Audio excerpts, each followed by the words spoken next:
So, if you're watching this on YouTube, welcome back to Mike's Madness, where we are previewing the action today in the NFL Week 17.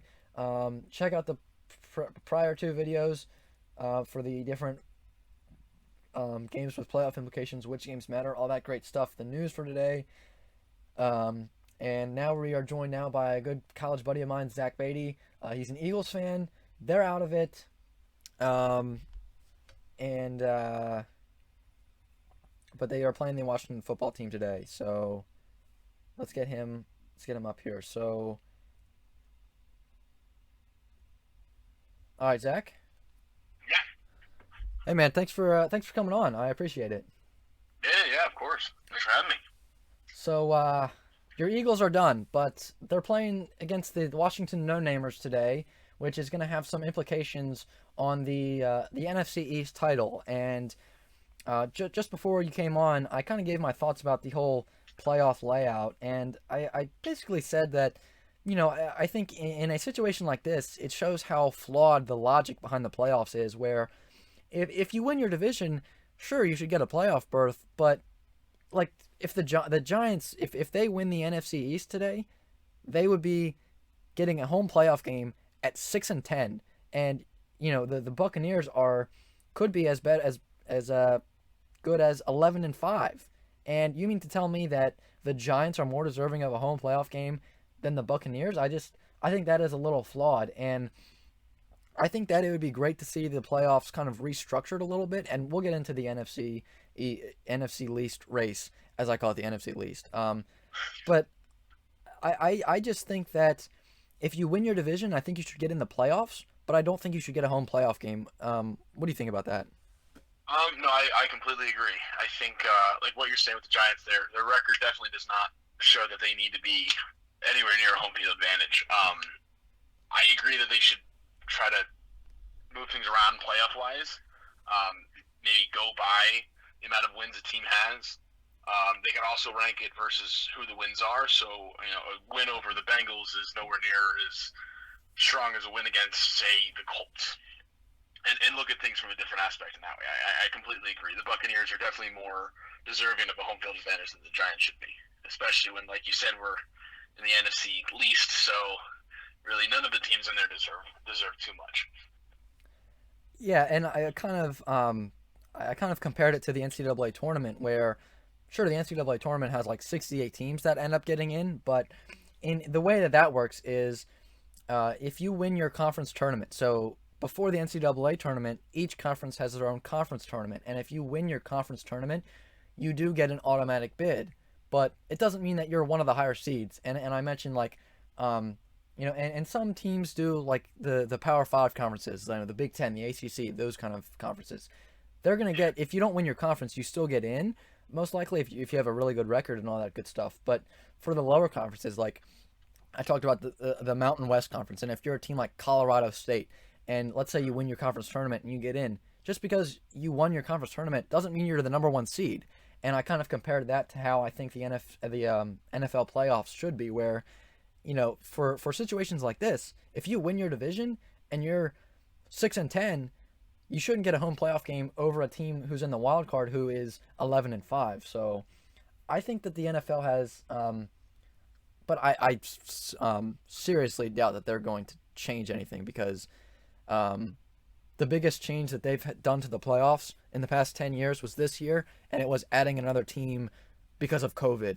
So yeah, they're not gonna change things would just cause more issues NFL wise. They have to put more work, and none of them truly like to do that. It seems. If it's not paying a fine, I don't think they're not gonna look into it too much. yeah, I don't think Roger Goodell cares too much, but No, I just as think long as it works. yeah, exactly. But yeah, let's get into the NFC least. What can be clinched? Well, we got the Cowboys, Giants, or the Washington football team.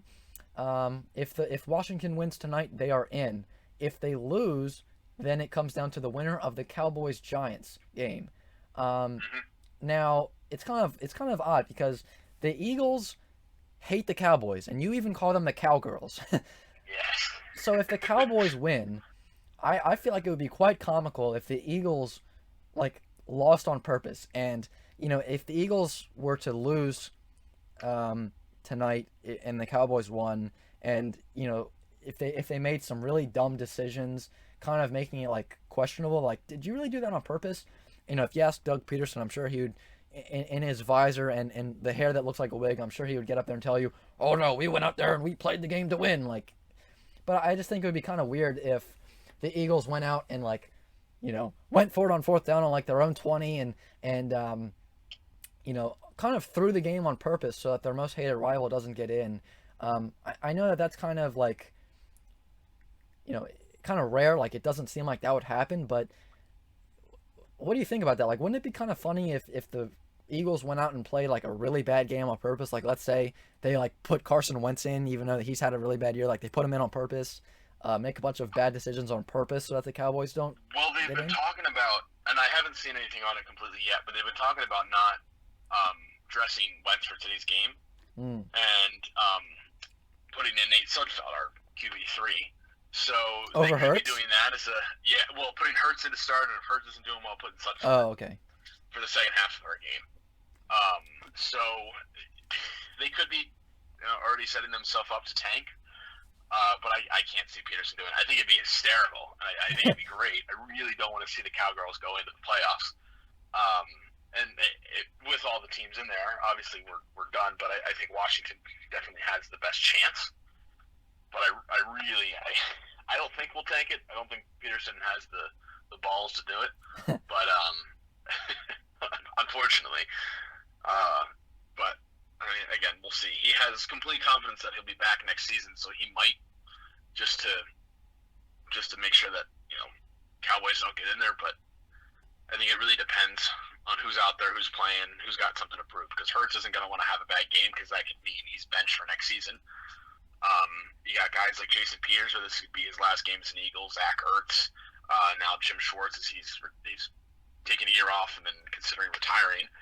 A lot of guys, this is their last game as an Eagle, so I don't really know if they're going to be ready to throw it. I think they're going to end up giving it their all and their last little bit. And yeah, so I think, and people were asking me a little bit like, why in the world is Washington and Philadelphia the Sunday night game when there are better games today? Well, it's because it is one of the, I think it's one of the two divisions that are up for play. I think all the other divisions are clinched, other than the AFC South and the NFC East. And the other reason that it's not just because there's a division up for play, it's because if you're more compelled to go watch the Cowboys Giants game because you go watch that game and then you're heading into that Sunday night game saying, oh well, if Washington wins, then we already know who wins the or if Washington loses, then we already know um, who wins the NFC East. So that's the purpose behind that. I know some people didn't quite understand that, but um, you know, as you mentioned, the Eagles, it doesn't seem realistic that they would tank and lose on purpose, but keep this in mind. If they lose another game, they could get a better draft pick, which obviously they can use to build a better team, as they definitely need a better team after the disappointing year this year. Oh yes. Well, believe it or not, the highest we can go is it pick 3, I believe, in the first round. There is as high as we can get, which would be fantastic. And a lot would have to go right. Yeah. But or wrong, depending on the way you look at it. But I think it'd be very nice. Although knowing Doug Peterson and Howie Roseman, we'd probably be picking another quarterback. And restarting this whole issue that we already have. We picked North Dakota quarterback or something like that. Yeah, that's where Wentz is from. Yeah, well, exactly, and that's what I mean. We pick him so that way Wentz has another rival that he can go against, and Hurts is sitting there wondering what the hell's going on. I mean, it's hopefully Roseman is not the one picking our drafts this year, because he didn't exactly do the best this past season. Yeah, I think it's time for, and I know that you kind of, I'm not going to say resisted the idea, but you kind of, I guess pushed back against it when I asked about a possible rebuild. But I'm sorry, I think it's time for the Eagles to blow this thing up and start over again, because you can't, You can't end up like a team. I'm trying to think of another team that's kind of in the same situation. Kind of like the Jaguars, where, as you mentioned, they just pick another quarterback and hope that it works. You can't just throw a quarterback into a bad scenario and say why aren't you winning? And it's kind of like I use the analogy that you can't put the cookies in the oven, take them out, and put the chocolate chips in them and expect them to taste good. It's very true. Well, and it shows that our issues are not just our quarterback. It's our offense. It's our coaching. It's our upper management. It's everything. It's all across the board. And fans throughout the season have been hoping and praying for Howie Roseman to lose his job, for Doug Peterson to lose his job, and for Wentz to be benched, and most of the coaching staff to be booted. But the closer we get to the end of the season, the more we're realizing that's not happening. Howie Roseman and Jeffrey Lurie have a apparently very good relationship, and Lurie has a lot of respect for Roseman, and it seems that he's going to keep him there. He has not made any inclination that he's going to get rid of him. On top of that, Doug Peterson is 100% confident that he will be here next season. He actually has a meeting um, with with Jeffrey Lurie next week to discuss next season's plans. And like that right there just shows that the fans are crying for change, and we're not getting it. So I agree. Last time I was a little bit more hesitant on it, but the more we've watched, the more I've realized that we need a whole revamp. Other teams, as I said last time, the Giants, no namers, they're building as we speak. They are able to. They're bringing in new quarterbacks. They're bringing in new coaches, new teams, new this, new that. Eagles and Cowboys were going downhill. We already rebuilt. We thought we were good, but we're not. And our Super Bowl winning team, we still have many of those guys, but they're no longer producing what they once were because we're focusing on keeping the old and getting rid of the new.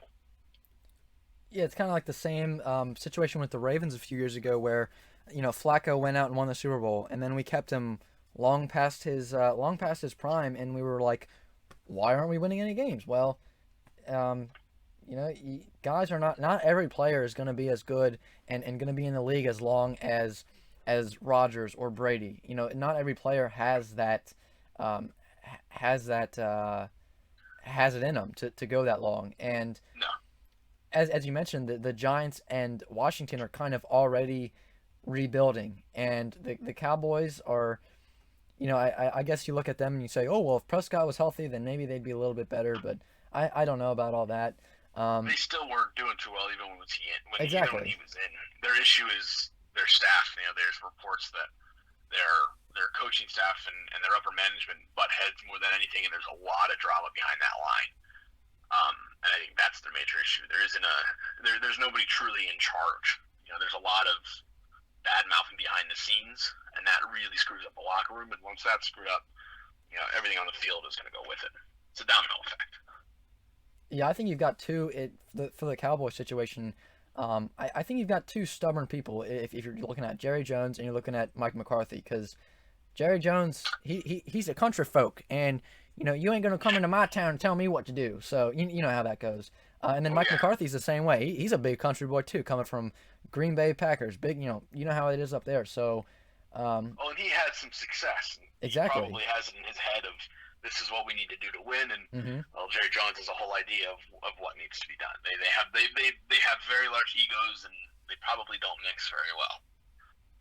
Exactly. I agree. And so I think that if you're coming back to whether the Eagles should rebuild or not, I think if they make that decision this year, it's already too late because, as we mentioned, Washington and the New York Giants are already in that process. So I think by the time the Eagles get into the rebuild and get down and dirty with it and, get it figured out, figure out what they need to do, it's already going to be too late because they're going to be rebuilding while Washington and New York are in their stride and in their prime and putting winning seasons together. So it's just going to be tough for the next few years for the Eagles. And I think if you either way you look at it, you're gonna be behind the eight ball when it comes to if the Giants and Washington kind of keep improving and are on schedule. So I think what do you have to lose? You might as well cut your losses and rebuild the team because even if you don't, you're still going to be, losing. And I think you might as well, if you're going to be losing, you might as well be putting together a better team while losing instead of losing with the same guys every year because that's not getting you anywhere. I agree. We need to find some new guys. We need to get some new draft picks and grow them and see where we can get. Our team is old. There's nowhere to go. Rebuilding means we got to get rid of the old and bring in the new, and we haven't done that for quite some time. Um, and I think we need to start with the coaching staff. The first star right now is obviously with Schwartz leaving, but that's his own call. There's nobody else that has fired him or forced him to resign, as far as we know. Um, and I agree. We need to just we need to start going now, or we're not going to get there anytime soon. And like you said, I know you said Doug Peterson is calling the plays, and he's very predictable. And I know you said like you're sitting there watching the game at home, and you're like, all right, here comes a run right here to Sanders, and then well, there's a run to Sanders, and it's just being very predictable is well in the NFL that's not a good thing, obviously, No. and you need to mix it up a little bit. And like I said, it's just not working for the Eagles. And sure, this year is a crazy year with the no fans and the COVID, and you can't really practice as much. And I get it. And right now you're in a division where nobody's good. And you might be saying, well, look, if nobody's that good, and we get our stuff together next year and we figure this thing out with the group of guys we have, we might still be able to put it together. But I don't know. I think you look at this year and you say the wheels are starting to fall off. You need to reach the mechanic shop, and the mechanic shop is nowhere in sight. So you better get out of the car and call a taxi, kind of thing. So it's I think it's kind of a weird situation where if the Eagles were in any other division, I think it would be quite obvious what they would need to do. But in a division where everybody else is not that much better, you really don't know what to do, and I think that is a little tougher on them. Well, and I think we've definitely shown that we have the talent. In our game against the Saints, we were able to. Yeah, Our defense was able to hold them to a small amount of points, and of course they had Taysom Hill, not Drew Brees, but Taysom Hill kept them to a winning streak, and it was doing arguably very well. yeah, he's no slouch. No, not at all. And I think we get knocked a little bit for having a backup, but we were able to do that against the Saints, and the Saints have a fantastic defense, and they had one of the lowest rushing yards against them, and both our quarterback and our running back were able to break that. Each one had over 100 yards, and that was Hurts's first game starting, and that shows that we have it in us, and all of a sudden Pearson figured out what plays to call. Go figure. But it shows that it's in us. We have that possibility. We have the talent. We just don't know when to use it. And games against the Cowboys, where they should be not necessarily easy wins, but definitely more competitive than they were, we fall short. You look back at all the way at the beginning of the season with the game against the Bengals, that didn't make sense. We Yeah, should not have tied that game. We should have blown them out of the water. And now we're sitting here at 4-10-1, tied with them. yeah. And it should not be how it is. But like I said, it's issues all throughout. We need to wipe the board with it. And our biggest issue now is, of course, our quarterbacks. You're ruining one and giving another hope that they might not need for another season, as they might be warming the bench.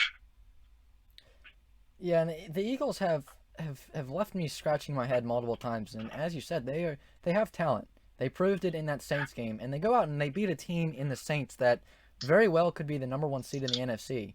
But then they go out and they play the Cowboys, who, like, the Cowboys have some talent too. Don't get me wrong, but the Cowboys and the Saints are not equals. And they went out and they couldn't do it against the Cowboys. And I get that that's a rivalry and everything. So it's gonna be a tough game no matter what. But it's not just the Cowboys game. It's tying the Bengals. It's um, you know, games like that, and um, barely beating the Giants, which is another team that, again, that's a division matchup. It's going to be tough either way, but that's a game that you got to go out and win if you're going to be a team to win your division. And you go out and you beat the Saints, and you're thinking, wow, we can do this. And then and it's not just the Saints game as well. It's almost coming back to beat the Ravens, keeping it respectable against the Steelers, who even though they're overrated, they still you They're got to not respect a team with terrible. a good record. Yeah. You kept it close with the Cardinals. You took it right down to the last play.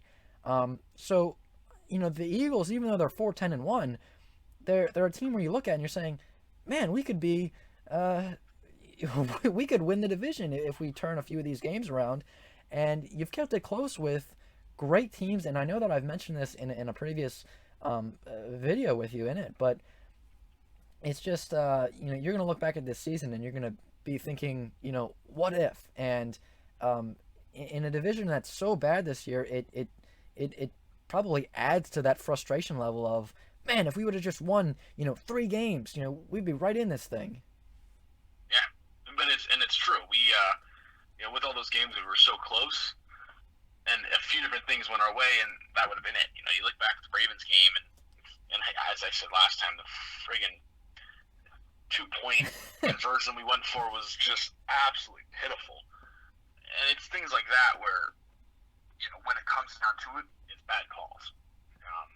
Really, really stupid plays, penalties, and just overall mistakes that we've made that have dug us our own grave.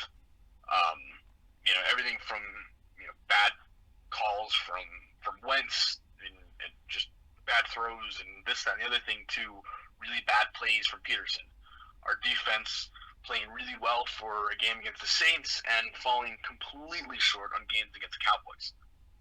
It's the not having consistency, and just like I said, just it's not making good decisions when it comes down to it. And that is, I think, our downfall this season is the lack of communication that has caused us to have such big issues. And Like you said, 3 games go our way, and we're very much in this thing. yeah, and not 3 games and you're in it, and then you play the other team that is at the top, and then you beat them, and maybe you're in the playoffs, and you get that home playoff game, which I don't necessarily agree with, but I digress. So yeah, it's down between the Washington football team, Cowboys, and Giants. Um, where do you see this thing going? I just feel like it's the easy take, but I feel like the Washington football team's gonna win this division. I hope they do. A, so we get a higher draft pick for the Eagles. B, I don't want the Cowgirls in. Um, I think in the overall picture, the Washington football team has the best opportunity in the playoffs. They have the best defense. Recently, they haven't exactly played the best, but overall, they seem to have the best defense. Giants have showed little spurts of having a good team, but they're not.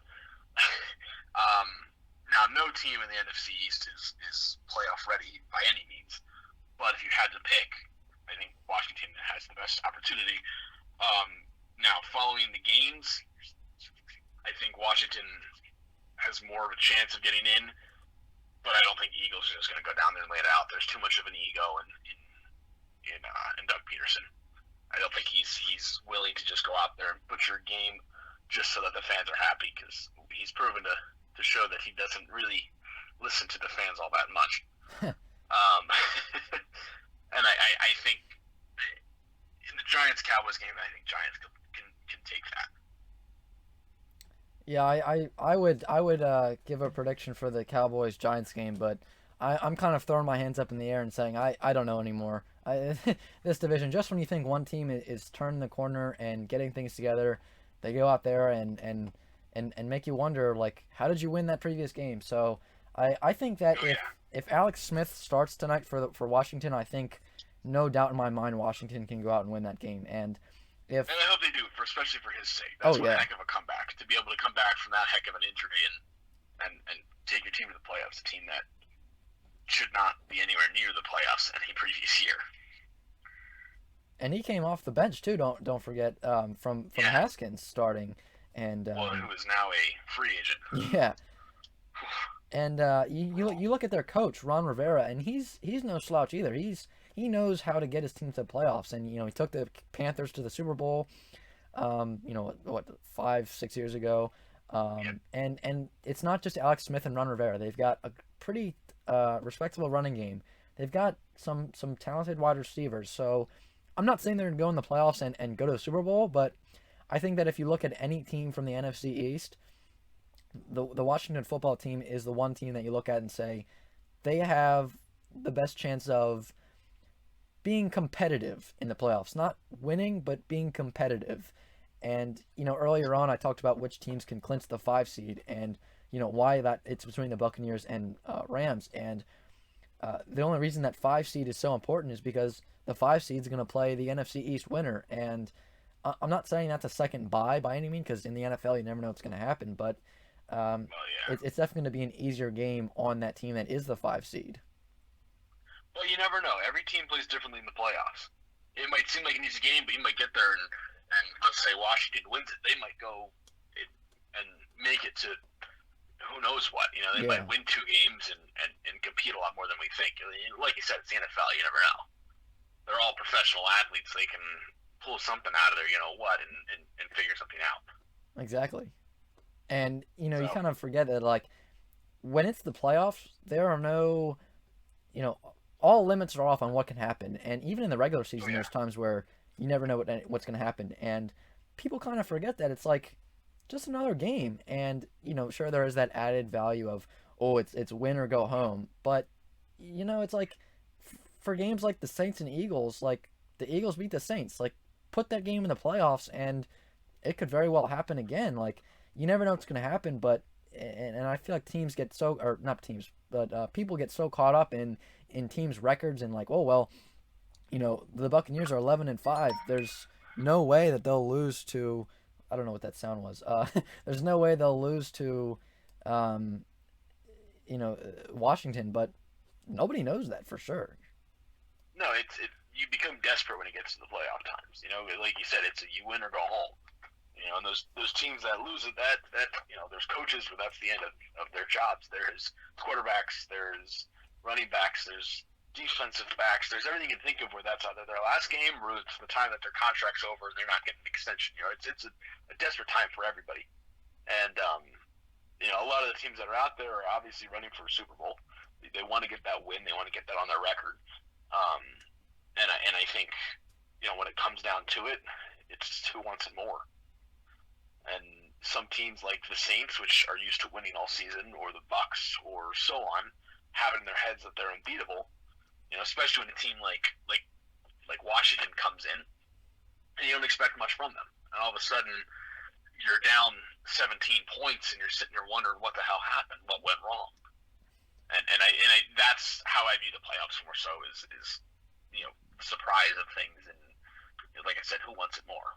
The person who really wants it is the one that's going to take it, or the team that really wants it is the one that's going to take it. For sure. So, And looking at the playoffs, again, not 100% set in stone. There are still things to be clinched and seedings to be decided today. But looking at the playoffs, what teams, do you have any like surprise picks or any underdogs or any like bold predictions for the playoffs or anything like that? I think Steelers are going to lose earlier than expected. I don't think they'll lose their first game, um, but I don't think they're going to make it in the Super Bowl. I don't think it's something that they're going to be able to do. Um, they're a good team, but they're not Super Bowl worthy. I think AFC is going to be Chiefs again, but I think Bills will give them a run for their money. The Bills are on fire at the moment, Oh yeah. I just and can't believe that we were talking about the Steelers possibly being 16-0. I can't believe that was even a conversation at one point. well, at the beginning of their season they looked great. They seemed to be able to punch through the teams, but as they went on, it started to really show that those teams they were beating were not at their best. They're beating the Ravens and they're missing half a team. They're beating the Bengals. Good for you. You beat the Bengals. Um, it's they started to show that the teams they were beating were not the best. They beat the Browns back when they weren't on their hot run. They were barely beating a lot of these that were on the better side. And then they fell apart. They had the 3-game loss streak, and they had a really good game last week. But other than that, And yeah, I think. Sorry, go ahead. Oh no, go ahead. I don't even know what I was gonna say. I just could say I think AFC will be Chiefs, but Bills are going to give them a run for their money, and I think NFC is going to end up being it's going to be anywhere between the Packers and the Saints. I don't think the Bucks are going to be able to pull it off, and Seahawks defense is going to be the ones to run them out. Yeah, I think that I agree with the NFC. I think it's at the moment for me between the um, Packers and Saints. The Seahawks are a good team. Don't get me wrong, but like their defense is iffy. They'll come out and they'll play a really good game against the Rams, like that game against the Rams last week. But Mm-hmm. but then you look a few weeks prior to that, and they lost to the Giants, uh, Yeah. who had Colt McCoy as their quarterback, and I just feel like the Seahawks are non-consistent, but they're just a better team. They're just a team with a better record. Um, and I just don't know if. And again, any team can put together a good run. And again, it's just 3 games. Any team can put together a good stretch of 3 games. Any team can Oh play yeah. a really good 3 weeks. But for me, I just don't know if Aaron Rodgers and the Packers are beatable. I think when the Packers went out and They're on drafted fire. Jordan Love, yeah, I think when the Packers went out and drafted Jordan Love, I think Aaron Rodgers took that personally. And he said, you know what? I'm going to show everybody in this league, not just my organization, but I'm going to show everybody in the NFL that I still have it in me. And I think he's on an absolute. He is on he's on a revenge tour, so to speak. Oh yeah. He's out Well, for and he's blood. nearing the end of his career as well, and I think that as well is if he can get to Super Bowl and get a ring, he might call it a career. I don't think he will this year, but he might start to be like, all right, like he's near, but he's having an MVP season, no doubt. And I agree. I think drafting Jordan Love was definitely a oh shit, like I got to still prove it moment. So and I think a Chiefs Packers game would be fantastic because Chiefs are infamous for not having the best defense in the world. The defense is not terrible by any means, but they're not the most amazing defense out there. And Packers, especially Aaron Rodgers, can really really show the holes that they have. But on top of that, Packers have a pretty good defense, but Chiefs have one of the best offenses you can find, and I think that would be one heck of a matchup. Yeah, and I know I talked about Rodgers taking that draft pick personally, but I um I don't know if it was like I don't know how how like I don't know like how you really take that like too personally, because at the end of the day it's a business, and you got to get prepared for your future when you have a guy like Rodgers, who is he's not gonna be your guy for the next 10 years. No, And it's great for the Packers that hey, it's great that they're uh 14-1 right now, but uh you got to get ready for your future. And look, how did Aaron Rodgers get in the league? The same way that the same process that they're going through with Jordan Love. They drafted him, had him sit behind Favre, and when Favre's time was done, Rodgers stepped right up. And it's the same process starting right now. And you either do it that way, and you have a guy like Rodgers take the helm after Favre, or you end up like the Patriots where Brady leaves, and you're like, oh no, what do we do now? And it really shows you that you do one thing or the other, and you either go one way, draft a guy, get him ready, develop him, and you're very successful, or you don't, and you struggle to get back to what you used to be. exactly. And you take the time to develop him under, developing Jordan under Aaron is obviously a fantastic way to do it.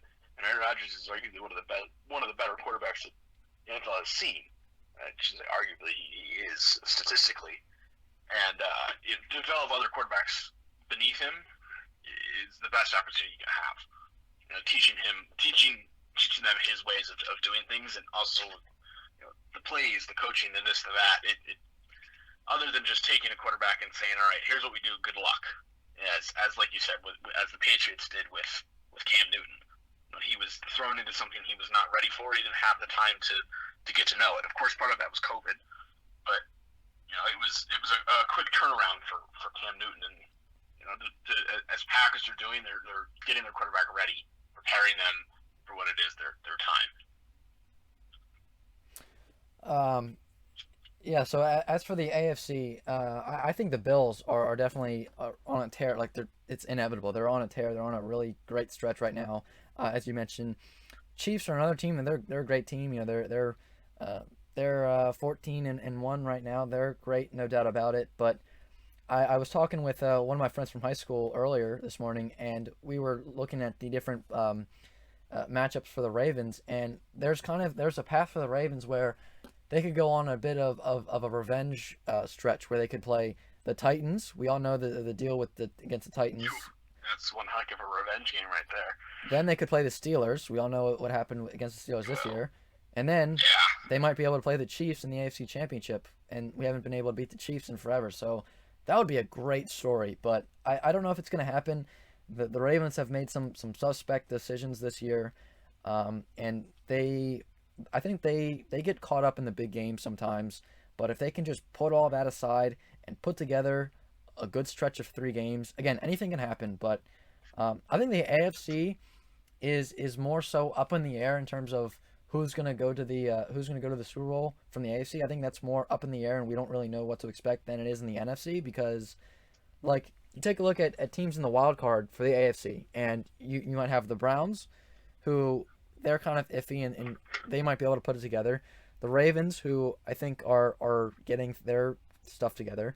they're getting Um, their stride back. yeah, the Dolphins are, this is uncharted territory for them, so anything can happen for them. They're Um, neck and neck. It really depends on which quarterback they decide to put in. Although they can't put in Fitzpatrick because now he's out with COVID. yeah, So and then you go and look at the NFC and the teams in the wild card. It's like could be the Cardinals, and they have some talent, but they haven't really been able to be as consistent as I think they would have liked. The Rams are not going to have Goff today, and who knows if they'll have him. If they make the playoffs. Um, Cooper Cup's out with COVID, so who knows when he's going to come back. The yeah, Bears are another team that it's like they can come out and like I feel like the whole NFC is really inconsistent except for like 3 teams. And like even the Buccaneers are really inconsistent. Like they'll go out and put a they'll complete win. game together and then they'll go out and lay an egg like they did against the Saints on Monday Night Football earlier this year. So like I think the NFC is also really up in the air. Like you don't know what to expect, but at the same time it's like you can still kind of eliminate teams. Like if the Saints play the Bears, even though that did come down to a really close game in the regular season, it's like you don't really know if the Bears can really handle the big time and the big stage. And with the roller coaster that the Bears have been on, it's just like and not just the Bears, like as I mentioned, the Cardinals if they get in, the Rams, like it's just like I don't know. I feel like it's I don't know. I just don't feel like there's a lot of great competition coming from the NFC, except for the Bucks, maybe Seahawks, Saints, and Packers. Yeah, and I agree. I think right now the ones that have already clinched their playoff spots, like you said, the Packers, the Saints, the Seahawks, and I wouldn't even really say the Bucks too much. Like you said, they're the only ones that are really going to have that much of an opportunity. And as we talked about before, it's playoffs. Anything's possible. Washington could make a run for their money, and Washington could be the next one. Washington could somehow win the NFC. I don't think it's really possible, but it could happen. And I'd be completely shocked, and I'd really give them a heck of a lot of credit if they pulled it off. But I think it really just depends on what attitude everybody goes in with. And but I agree. I think best chance NFC has right now is Packers, Saints, and Seahawks are the only ones that have been pretty consistent for most of the season. NFC, as you said, as a whole is just all over the place. I mean, you look at the NFC. Well, we'll say NFC least, and I mean it has gone all over. You've had the Eagles leading at some points. The Cowboys were actually the Cowboys never led, but you had Washington, you've had Giants, you've had everybody you can in the lead. You look at teams like Seahawks, and they've been pretty good, but they've also been beat by teams that are really crappy that they should not have lost to, as in the Giants. You've got the NFC South with the Saints and Bucks and Panthers and Falcons, and even the Falcons have had some competitive games, but they just don't know how to keep a lead. You got the Panthers where they look pretty good at times, and other times they don't know what football is. Yeah. And as you said with the Bucks, they can play some really good games, and Brady looks like he's back to his prime self, and then Brady looks like a 60-year-old man who just discovered football for the first time. Yeah. And it just goes all over the place. And the same thing with the Saints is they're going out there and beating some high caliber teams and then losing to the effing Eagles. Like it just is, it's all over the place. And and now of course it's the NFL. It happens all the time. Teams that should not be winning are beating other teams because they're all professional athletes. They're all good. Well, not all of them, but most of them are pretty good. They all had rather successful careers in college or whatever. But at the same time, it makes it very interesting. It should not be as all over as it is, but it's made for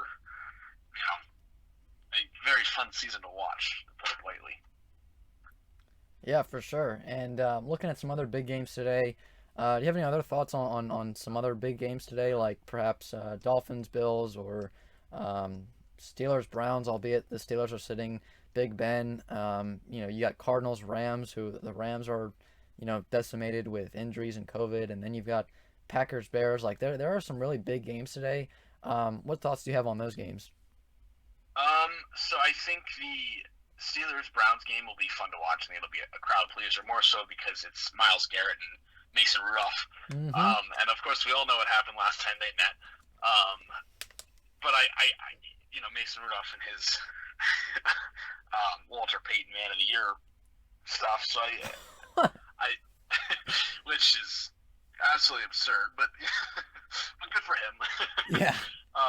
So I think that'll be an interesting game, more so because Browns they've competed very well. I don't think Baker Mayfield is an absolutely amazing quarterback, but I think he's shown that he's got spurts of some pretty good stuff in him. And Steelers, obviously, they've already clinched a playoff spot, so they're really not worried. But I think that the Browns can give them a run for their money.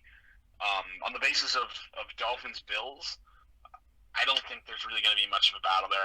I think Bills have it, but Tua has something to prove.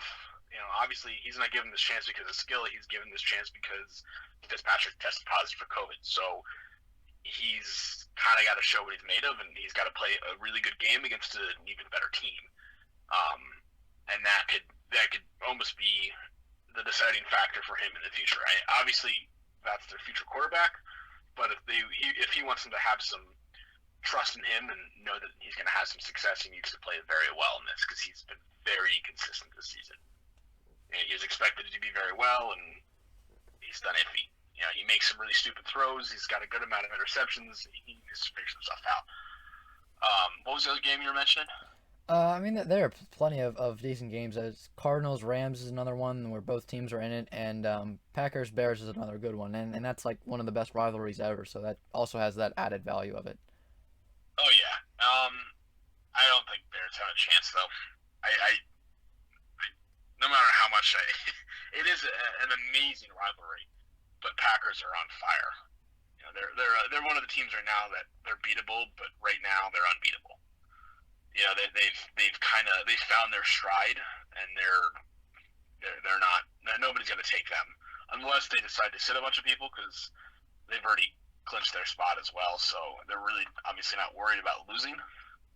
So they might sit out Rodgers and for a large period of time, or who knows? It could end up just being something else they look into doing just to conserve players and lose in that aspect. But I don't think if they use all their starters, they're not going to lose.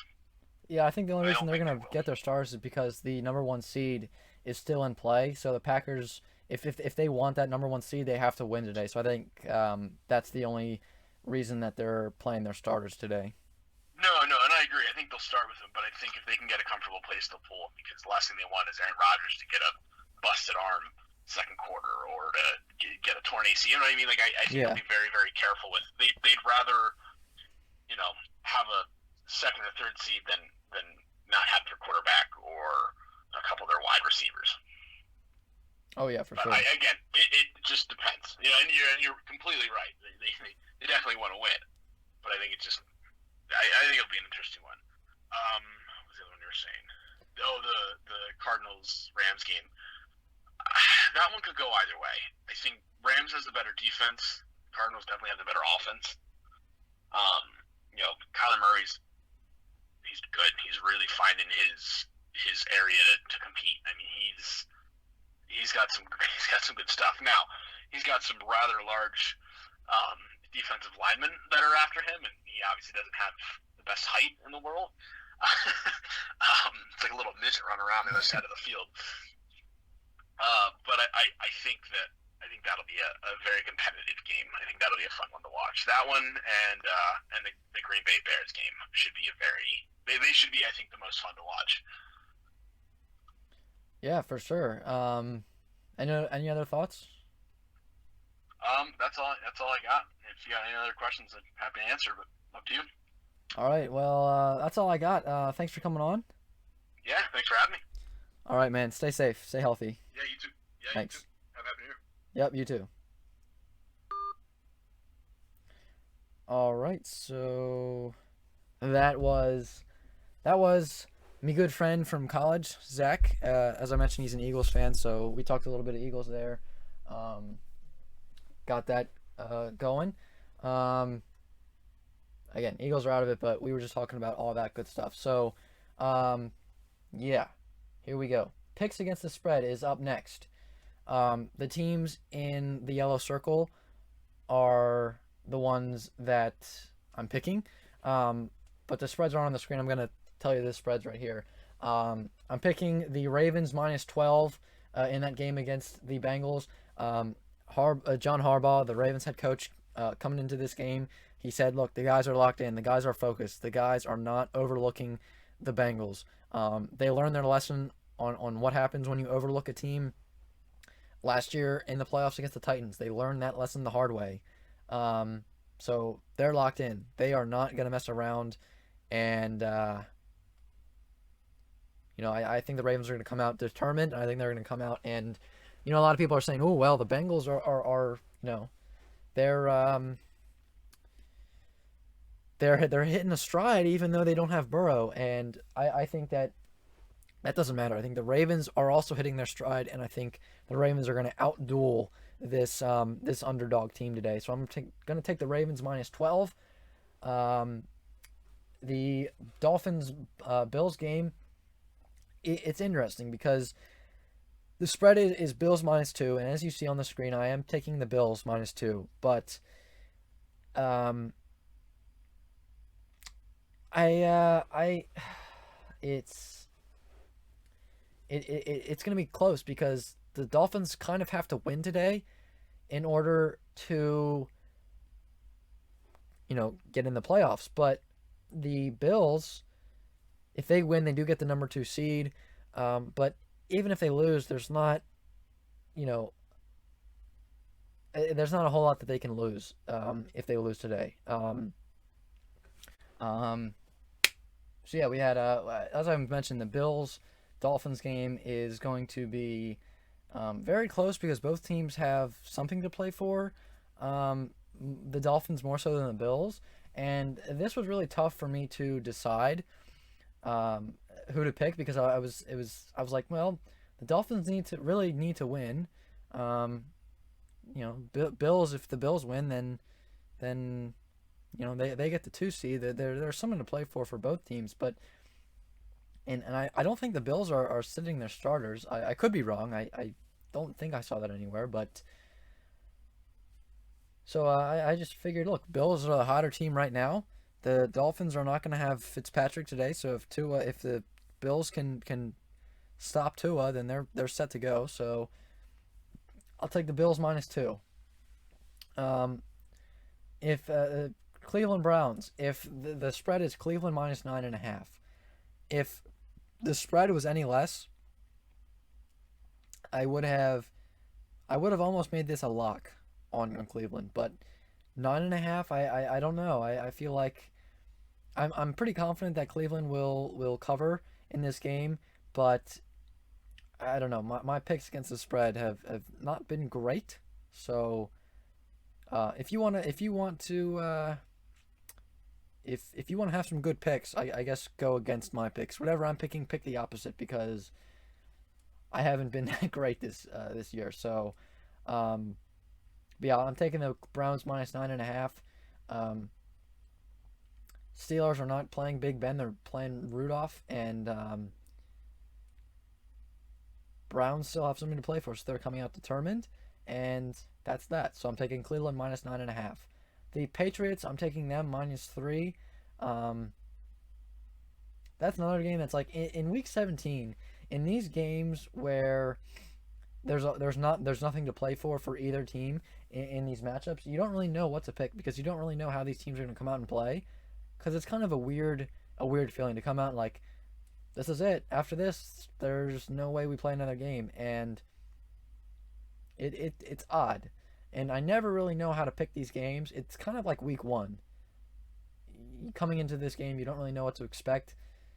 Um, but in week 17, you do know what to expect, but at the same time, you don't because especially in these games where there's nothing to play for either team. But I'll take the Patriots -3. That's another one where very well could end up the other way. Um, I'm also taking the Vikings -6. The Lions, their quarterback Stafford is not doing so hot. He's hurt, so Vikings have a talented team. I'll take Vikings -6. Um, Giants are a mess. So are the Cowboys. We talked about that a little bit earlier. I'll take the Cowboys -3. That's the spread. Dallas -3. I'll take the Cowboys in that one. Um, Atlanta at Tampa Bay. The spread is Bucks -6.5. I got the Bucks there. Um, that's on the verge of being a lock. Um, Next one, Jaguars at Colts.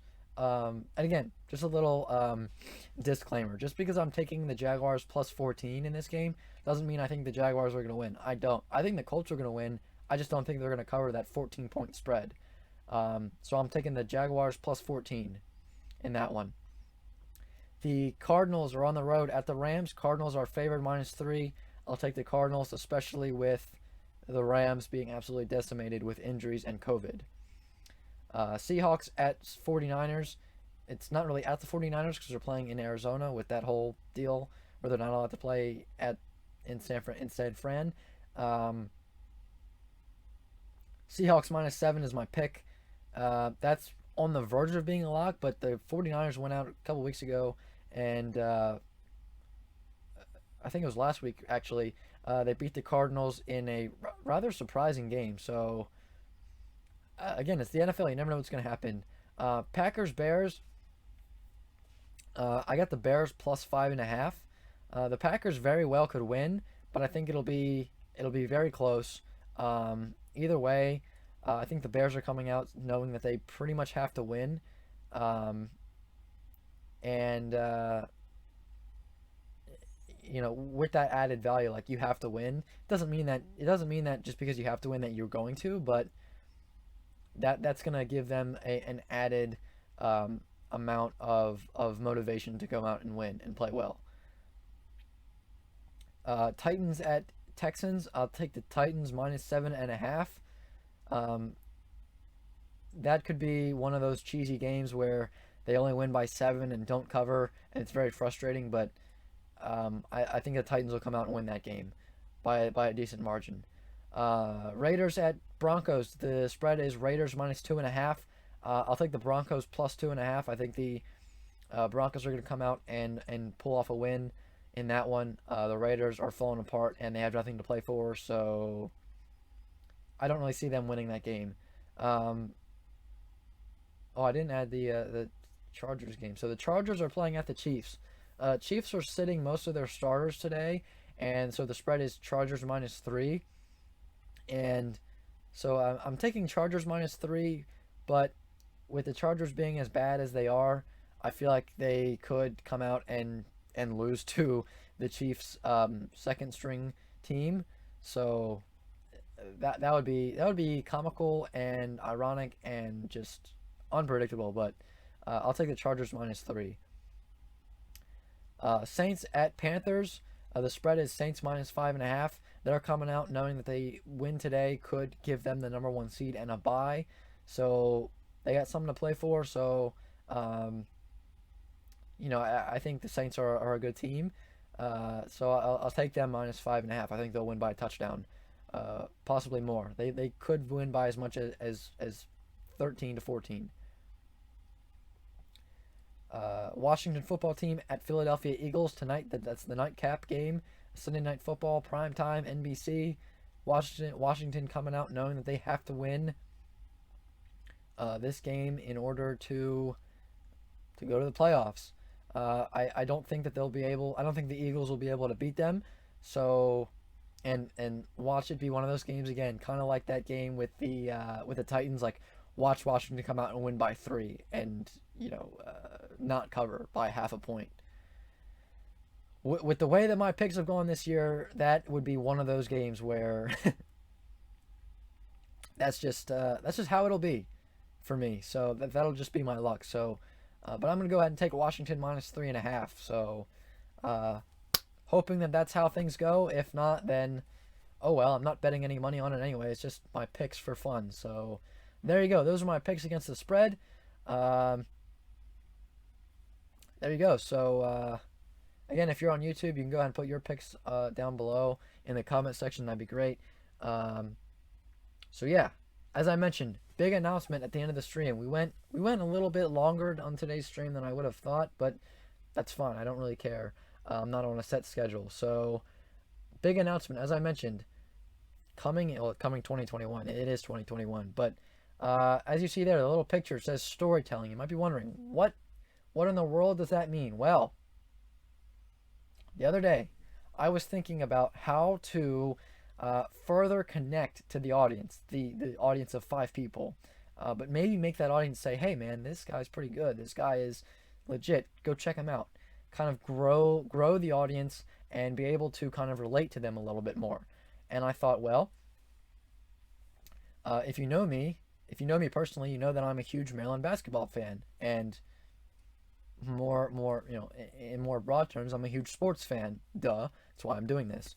Um, well, my dad and I have gone to a lot of sports games, mainly Maryland basketball, but we've gone to some hockey games and we've gone to some football games and stuff like that. But in the 10, 12 years that I've been, going to Maryland basketball and other sporting events with him, we've had some crazy things happen. We've had some wild occurrences, and so I figured that I would have a new series of videos, kind of like a podcast format, where I would go through the various adventures that I've had through those those moments and through those adventures and through those times of going to sporting events and going to Maryland basketball games with my dad. I figured I would have those, you know, tell those stories. Have and this would be a way to do that through the YouTube. Use that for it. So again, it would be kind of like a podcast format. Um, and I figured, hey, this is a great idea, and I can't wait. I really cannot wait to make these videos. Not just recording them, but editing them. Producing them. I think is going to be very fun. I can't wait to. I can't wait to put it out on the channel. I think it's going to be great. I am really excited for this, and this is something that I guarantee you are not going to want to miss. It is going to be, it is going to be really great. It's going to be really fun, and I think you're going to have. I think it's going to be a very enjoyable thing to watch, and it's going to be everything from the funniest moments to lessons I've learned, to just crazy and wild things in general, to the just things that have happened from going to these games and doing these things with my dad. So again, I'm looking forward to this tremendously. I think it's going to be great for the channel. It's something that you're not going to want to miss, 100%. Again, I'm looking forward to it very much. I have not recorded anything yet. I wanted to make the announcement first, and I don't know how. I don't. There's going to be a lot of episodes. There's going to be a good amount of them. I don't know how long it's going to take me to make each episode, but once I start making them, I'll have a better idea of how long each one takes, and I'll kind of have like a set. I'll kind of have a better idea of a schedule for each episode and when each thing's gonna come out. And um, I'm really excited again to record them, going over memories I've had, uh, putting it out. Again, I think it's gonna be great content. And as I said, as I make the episodes, I'm gonna have a better. Oh, excuse me. I'm gonna have a better idea of how long it'll take to make each episode. So yeah, I don't know what I'm gonna call it. I kind of had an idea of calling it the Mike's Memories podcast type deal, but that's not set in stone. If you have a better idea, if you have a better name for it, if you have a better idea of what to call it, I am very much so open to suggestions on what to call it. Um, so yeah, that would be great. And that's about it. That again, that the first episode of this will be coming toward the end of the month, to the middle to the end of the month. I'm probably going to start making the first episode sometime this week. It's again, this is something that I'm going to put a decent amount of time into. It's not just going to be like sitting down, recording it, popping it on YouTube that day. It's going to probably take. I would estimate it's probably going to take about a week or so to record and edit and everything each episode. So it's not going to be one of those things that's going to come out right away. It's going to take some time, and I don't know exactly how many episodes are going to be, but it's going to be a good chunk of episodes, and it's going to be a decent amount. So again, something that I'm really looking forward to. You're not going to want to miss it. It's going to be great. And again, yeah, check it out. It's going to be awesome. Again, can't wait. I think it's going to be. I think it's going to be great. So, um, other than that, that's the huge announcement that I had for the end of the stream. Uh, that about wraps up the stream here on Twitch. I'll be having about three. I'll be dividing this into about 3 episodes for the YouTube channel later. That'll be uh, uploaded to YouTube throughout the day as I edit them a little bit and put them together and all that great stuff. So, other than that, that's about all I have for the stream today. I hope you enjoyed. If you did, well, I don't know if you can like streams on Twitch or whatever. I'm not. I'm getting more and more familiar with Twitch a little bit at a time, but I'm not. I'm not. The most familiar with Twitch. But if you did enjoy, do consider hitting that follow button. I think that'll give you notifications every time a stream is started. I don't stream terribly. I don't. It's not something that I do every week, but it is something that I do here and there. So you don't want to miss it. Hit the follow if you did enjoy. That'd be greatly appreciated. Follow me on Twitter at Mike's Madness MU. And subscribe to me on YouTube at Mike's Madness. We've got about 10 subscribers. There's plenty of content. And when I say plenty, I mean plenty of content to check out on YouTube. Uh, you're not going to want to miss that. Go check it out. It is great stuff. And other than that, thanks for watching the stream today. I had a blast. Big shout out and big thanks to Jake and Zach for joining us. I had a great time talking to them, catching up with them. And other than that, I have nothing else for you. Just one last thanks for joining me here today. And other than that, I'll be back in the next video. See y'all next time. Stay safe. Stay safe. Wash your hands, all that great stuff. And other than that, I'm out. See y'all next time.